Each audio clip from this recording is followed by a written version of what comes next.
Achieving self-control with autism. Self-discipline is a skill that most autistic children have trouble acquiring. This includes not only inappropriate outbursts, but also habits that can be potentially dangerous, such as being aggressive towards others or causing harm to themselves, such as banging their heads off walls.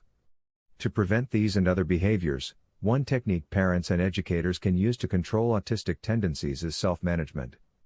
Giving the child power over him or herself is often the key to keeping control over violent situations and may be a positive step towards learning other behaviors as well. Self-management works because the child is no longer fully controlled by others.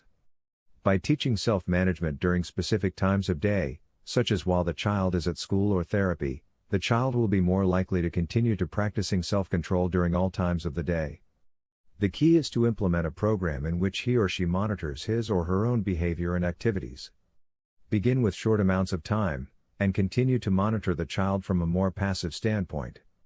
Every 10 to 15 minutes remind the child that he or she is in control and needs to monitor and be aware of good and bad behavior. This monitoring is a form of self-evaluation. When a child is in control, he or she may think more closely about behavior in the past and present. Set clear goals with the child, for example, an afternoon with no aggression towards others or a day at school with no self-injury. Every 15 minutes ask the child how he or she is doing. Is the goal being met? If the answer is no, perhaps the child is not ready for self-management, or perhaps the goals are too unattainable. You want to make sure that the goals are easy to reach at first, and then move the child towards more difficult goals in the future. When a child is successful at self-monitoring, he or she will have a more positive attitude towards the experience. Of course, an important part of self-management is a reward system. Have the child come up with his or her own reward, depending on interest. Reinforcement will make these good behavior goals more clearly marked in the child's mind, and by choosing and rewarding him or herself, the child will feel completely in control of the self-management system.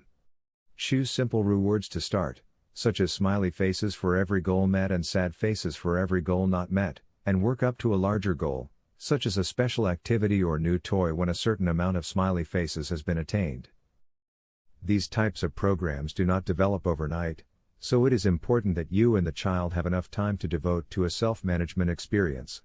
By reinforcing good behavior with rewards, as determined by the child instead of by an adult, he or she will be more likely to carry this on even when not participating in the program.